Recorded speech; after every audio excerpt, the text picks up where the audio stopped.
চাঁদাবাজি চলে আপনারা জানেন না। আইয়ুব আলীর ঘরে প্রত্যেকটা দল থেকে একটা করে ভাগ নেয়।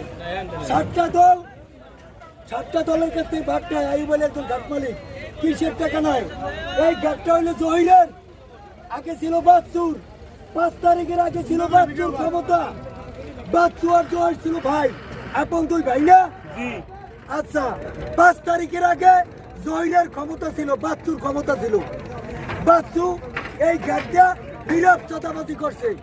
5 তারিখের পরে ক্ষমতার পালা বদল হচ্ছে। ক্ষমতায় কেউ আমরা আসি নাই, ক্ষমতা হইলেন জনগণের।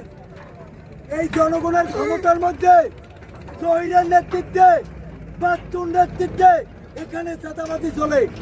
বোর্ডে কোনো পার্টি মাল বেচছে 15,000, 20,000, 10,000 এইরূপ চাঁদা লয় বাচ্চু এখান থেকে জহিরের নেতৃত্বে। এইটা কিসের টাকা আপনারা জানেন? এই চাঁদাটা লওয়া কি বৈধ না অবৈধ? অবৈধ যদি হয়ে থাকে, এই প্রশাসন যারা আছেন, গলাচিপা থানার ওসি মহোদয়, আমি তার দৃষ্টি আকর্ষণ করছি। এই বাচ্চুর ঘাটে যতদিনে চাঁদাবাজি বন্ধ না হবে, ততদিন এই ঘাট বন্ধ থাকবে। কালকে থেকে বাচ্চুর ঘাট বন্ধ, কালকে থেকে বাচ্চুর ঘাট বন্ধ। হিসাব সুদা বাচ্চু কিসের টাকা নাই জহিরের নেতৃত্বে, সেইটা জানতে চাই। সেইটা আমরা এই জনগণ জানতে চাই, কিসের টাকা নাই বাচ্চু। বাচ্চু নজরুল করে একটা ছেলে, ও কালকে মাল কিনছে, ওর কাছ থেকে চাঁদা নেছে। আজকে একটা বোট মাল পাচ্ছে, তার কাছ থেকে চাঁদা নেছে। এটা কিসের চাঁদা? এই চাঁদাটা কিসের চাঁদা নেই? কেন চাঁদা নেবে?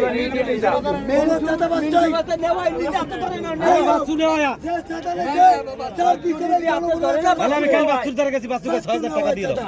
হ্যাঁ বাচ্চু না হয়, বাচ্চু কার চাঁদা না হয়, কার মতো নেই, এই টাকা কোথায় যায় আমরা জানতে চাই।